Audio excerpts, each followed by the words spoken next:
Hello दोस्तों, very very good morning to all of you and welcome back to this channel. तो जैसे कि जो हमारी सीरीज चल रही थी वो विलियम शेक्सपियर के सोनेट्स को हम डिस्कस कर रहे थे। तो आज का जो सेशन है वो है सोनेट नंबर 18 और इसे हम बहुत अच्छे से डिस्कस करेंगे और समझने की कोशिश भी करेंगे। तो देखिए, जो सोनेट नंबर 18 है ये फेयर यूथ के लिए डेडिकेटेड है। तो सबसे पहले थोड़ा सा जान लेते हैं जो विलियम शेक्सपियर के सोनेट्स हैं उनके बारे में, फिर आगे बढ़ते हैं। ओके, तो देखिए यहाँ पर जो विलियम शेक्सपियर हैं उन्होंने टोटल कितनी सोनेट्स लिखी हैं? 154 सोनेट्स लिखी हैं, जिनमें से उन्होंने इन्हें 3 पार्ट में डिवाइड किया है। 1 सोनेट से लेकर 126 जो सोनेट हैं ये फेयर यूथ को डेडिकेट की गई हैं। किसे डेडिकेट की गई हैं? Fair youth. और इसके बाद फिर आती है 127 से लेकर 152 तक। ये जो डेडिकेटेड हैं ये डार्क लेडी नाम की एक लेडी है जिनको डेडिकेट की गई हैं। अब बचती हैं 2 सोनेट, तो 153 एंड 154। ये जो 2 सोनेट हैं ये लव गॉड जिनको क्यूपिड के नाम से जानते हैं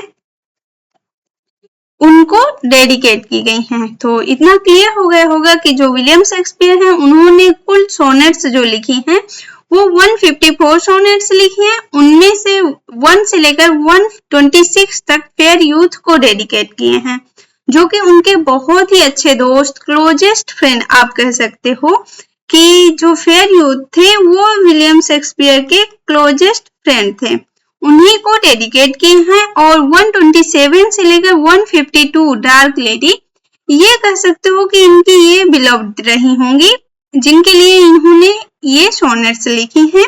और फिर 153 एंड 154 सोनेट जो कि लव गॉड क्यूपिड को डेडिकेट की गई हैं। अब थोड़ा सा डिस्कस कर लेते हैं कि जो विलियम शेक्सपियर के सोनेट्स हैं उनके बारे में डिस्कस कर लेते हैं।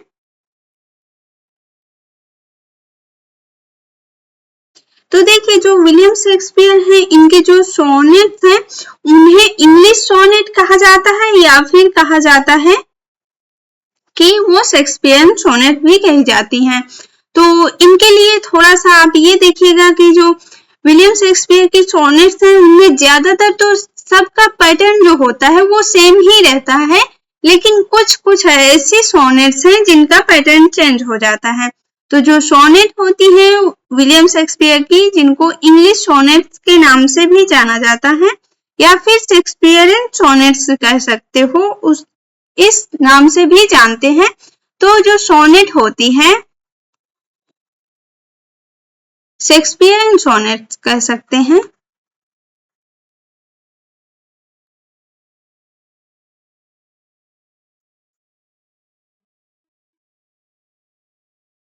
जो शेक्सपियरियन सोनेट्स हैं तो ये कुल 14 लाइन्स की होती हैं और उन 14 लाइन्स में 3 क्वार्टेन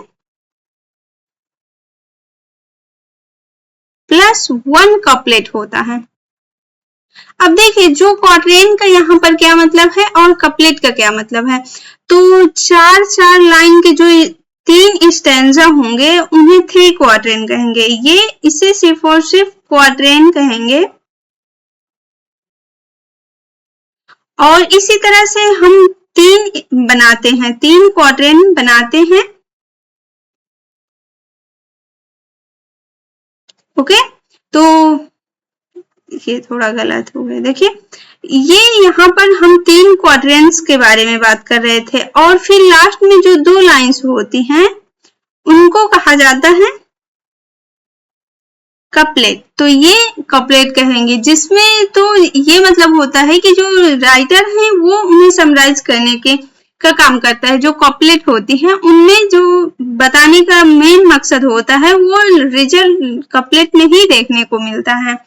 लेकिन यहाँ पर जो विलियम शेक्सपियर के सोनेट्स हैं वो सीक्वेंस के आधार पर लिखी गई हैं। एक किसी सोनेट में पूरी बात न कंप्लीट होने की वजह से वो फिर आगे इसे वैसे ही सीक्वेंस में लिखते जाते हैं।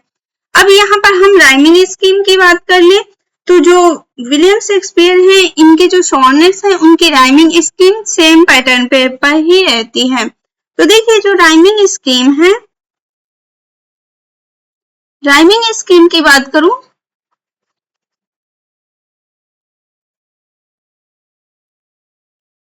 तो राइमिंग स्कीम है A B C D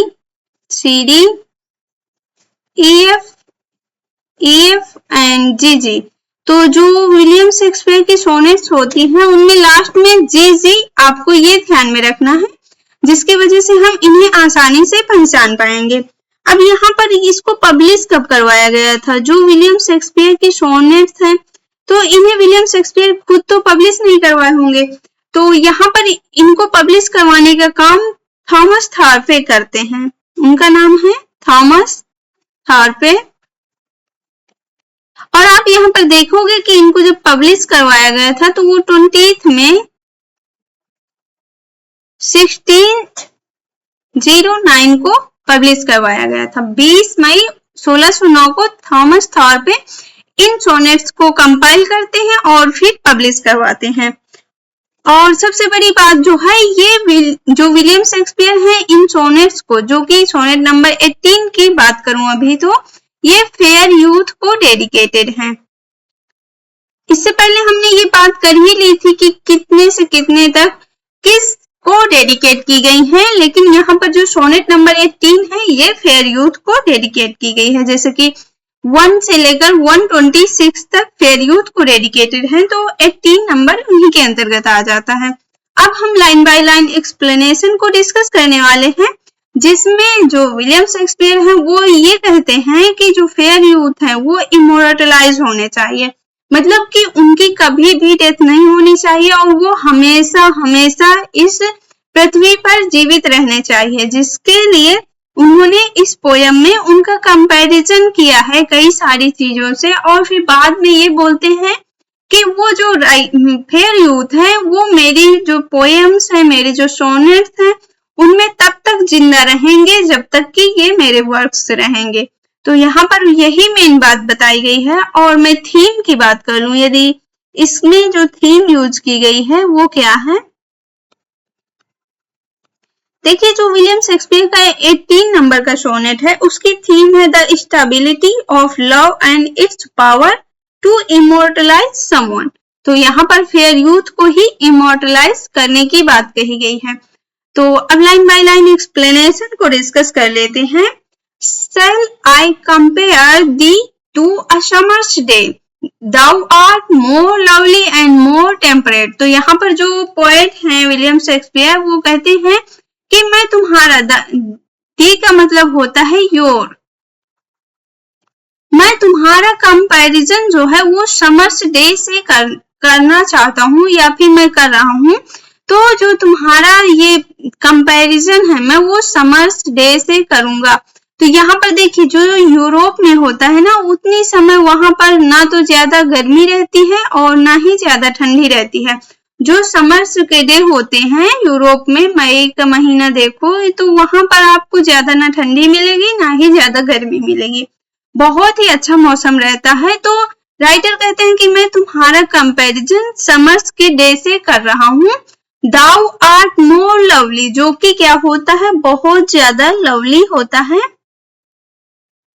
more lovely and more temperate. तो यहाँ पर देखिए जो टेम्परेट का मतलब है वो है ना तो ज्यादा गर्मी रहती है और ना ही ज्यादा सर्दी रहती है।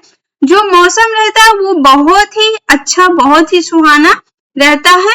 Rough winds do shake the darling birds of May. लेकिन यहाँ पर पहले देखिए जो 2 लाइन्स थी उनमें जो राइटर है वो कंपैरिजन कर रहे हैं, उनके जो फ्रेंड हैं फेयर यूथ उनसे कंपैरिजन कर रहे हैं कि समर्स डे से मैं तुम्हारा कंपैरिजन करता हूँ।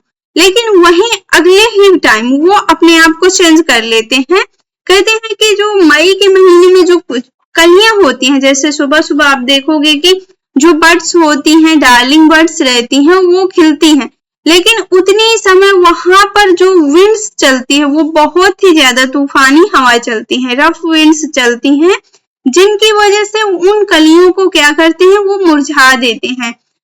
तो इसलिए मैं तुम्हारा कंपैरिजन इससे नहीं कर रहा, क्योंकि तुम तो बहुत ही ज्यादा मतलब कि इस तरह के हो कि तुमको कोई तोड़ नहीं सकता है, तुम्हें कभी कोई मार नहीं सकता, तुम हमेशा हमेशा के लिए इस संसार में जीवित रहोगे।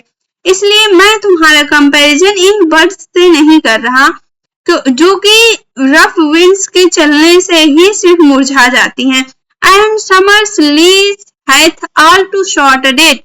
और वहीं पर अगले ही लाइन में ये बोल रहे हैं कि जो ये समर है इसको ऐसा लगता है कि किसी ने लीज पे ले लिया है, किसी ने रेंट पर कुछ निश्चित टाइम के लिए इन्हें रेंट पर ले लिया है, जिसकी वजह से ये जो इतनी रफ विंड्स हैं ये चल रही हैं।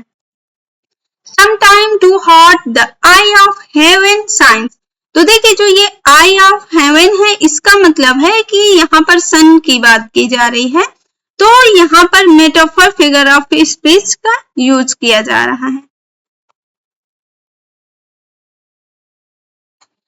तो जो ये सूरज है ये कभी कभी तो बहुत ज्यादा तेजी से चमकता है, मतलब कि जैसे मॉर्निंग में आप देखोगे कि जो सन है वो बहुत ही अच्छी धूप लगती है ठंडी के मौसम में, हल्का हल्का मौसम मतलब रहे, ना ज्यादा ठंडी रहे ना ही ज्यादा गर्मी। तो जो मॉर्निंग का समय होता है उतने समय सूरज बहुत ही अच्छा लगता है, लेकिन कभी कभी ना वो इतना ज्यादा हीट क्रिएट करता है जिसकी वजह से मैं तुम्हारा कंपैरिजन सूरज से भी नहीं कर सकता। And often is his gold complexion deemed. और कभी कभी आप देखोगे कि जो गोल्ड कॉम्प्लेक्शन होता है सन का वो भी कम हो जाता है, डिम पड़ जाता है, मतलब कि उसमें जो चमक होती है गोल्ड कॉम्प्लेक्शन की वो भी धूमिल हो जाती है।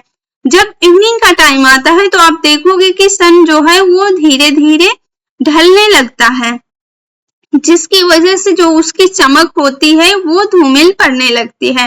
And every fair from fair sometime declines. और कभी कभी जो उसकी फेयरनेस होती है वो भी बिल्कुल से डिक्लाइन हो जाती है। जैसे ही इवनिंग हो जाती है, शाम होती है, तो सूरज पूरी तरह से गायब हो जाता है। लेकिन मैं नहीं चाहता कि तुम इस तरह से पूरी तरह गायब हो, क्योंकि राइटर का मानना है कि जो उनके फ्रेंड फेयर यूथ है वो हमेशा हमेशा के लिए अमर हो जाएं, इमॉर्टलाइज हो जाएं बाय चांस और नेचर्स चेंजिंग कोर्स अनट्रिम्ड। और मैं यहाँ पर तुम्हारा जो कंपैरिजन है वो नेचर से भी नहीं कर सकता, क्योंकि जो ह्यूमन बीइंग होती है उसकी एक एज लिमिट होती है जीवित रहने की। जैसे कि इतने समय आप ये मानिए कि 100 ईयर्स पर एक पर्सन जीवित रहता है, तो जो नेचर है वो तो बहुत ही ज्यादा जीवित रहते हैं। जैसे पेड़ पौधे ले लो, तो किसी भी पेड़ को ले लो तो वो 2 साल 200 साल 400 साल बहुत ज्यादा जीवित रहते हैं। और कभी कभी तो ऐसे चेंजिंग्स होते हैं जिनकी कभी कल्पना नहीं की जा सकती है। तो यहाँ पर यही बात कर रहे हैं कि मैं तुम्हारा जो कंपैरिजन है वो नेचर से भी नहीं कर सकता हूँ। But thy eternal summer shall not fade. लेकिन जो तुम्हारा ये इटर्नल समर है ना ये कभी मुरझाएगा नहीं। नॉट लॉस पोजीशन, और न ही ये अपनी जो पोजीशन है उसे खोएगा। Nor lose possession of that fair thou ऑवेस्ट, जो तुम रखते हो अपने अंदर, ये जो तुम्हारा पोजीशन है तुम इसे नहीं खोगे। Nor shall death brag thou wanderest in his shade. और यहाँ पर जैसे कोई भी मनुष्य यदि इस पृथ्वी पर आया है तो सबसे ज्यादा जो ट्रूथ फैक्ट है वो ये है कि उसकी डेथ निश्चित है। जो मृत्यु का साया होता है वो सभी के साथ इस मृत्यु को लेकर आता है, मतलब सभी के साथ ये घटिया मजाक करता है। ब्रेक का मतलब होता है सेखी मारना, लेकिन तुम जो हो तुम्हारे ऊपर इस मृत्यु की कभी साया नहीं पड़ेगी। इस तरह से पोएट कह रहे हैं when in eternal lines to time thou growest, क्योंकि मैं तुमको अपनी इन इटर्नल लाइंस, जो कि मैं ये सोनेट्स लिख रहा हूँ, ये पोएम्स लिख रहा हूँ, उनमें हमेशा हमेशा के लिए जीवित कर दूंगा। अब लास्ट में कपलेट बचता है। अभी तक हम यहाँ पर क्वार्टेन को डिस्कस कर रहे थे, जो कि 3 क्वाड्रेंट्स थे वो कंप्लीट हो गए हैं। अब कपलेट जो लास्ट में 2 लाइन होती हैं जिसमें पूरा समराइज किया जाता है राइटर के द्वारा, उसे यहाँ पर डिस्कस करेंगे। So long as men, तो so long as men can breathe और eyes can see, तो यहाँ पर जो राइटर है वो कहते हैं फेयर यूथ को लेकर कि तुम तब तक जीवित रहोगे जब तक कि इस संसार में जो मेन हैं, जो पुरुष हैं, मनुष्य हैं, जब तक वो सांस लेंगे तब तक जीवित रहोगे। और आइज कैन सी, और जो उनकी आंखें हैं जब तक इस संसार को देख पाएंगी तब तक तुम जीवित रहोगे। So long lives this and this gives life to thee, और ये जो मतलब जीवन है ये तुम्हारा तब तक यहाँ पर इसका अस्तित्व रहेगा जब तक कि यहाँ संसार मौजूद है, जब तक यहाँ कोई ना कोई जीवित रहेगा वो इस संसार को देख पाएगा, इन रचनाओं को पढ़ पाएगा, जो मैं ये वर्ड्स लिख रहा हूँ, ये पोयम्स लिख रहा हूँ, जब तक ये इस संसार में है तब तक तुम जीवित रहोगे। तो राइटर का कहने का इतना ही मतलब है कि तुम इस संसार में हमेशा हमेशा के लिए जीवित रहोगे, इमोर्टलाइज रहोगे, तुम कभी भी नहीं मरोगे, क्योंकि मैं तुम्हें अपने इन वर्ड्स में हमेशा हमेशा के लिए जीवित करता हूँ। तो यहाँ पर आप ये भी देखिएगा कि जैसे विलियम शेक्सपियर है वो तो अपने आप को अमर ही कर गए, लेकिन उसके साथ ही साथ जब भी कोई ये सोनेट्स पढ़ता है तो फेयर यूथ को जरूर पढ़ता है, जिसकी वजह से फेयर यूथ भी हमेशा हमेशा के लिए जीवित हैं। तो इतना ही इस पोयम में था जो कि मैंने डिस्कस किया। आई होप कि वीडियो पसंद आई होगी, तो प्लीज चैनल को सब्सक्राइब करें और वीडियो को भी लाइक करें। Thank you very much.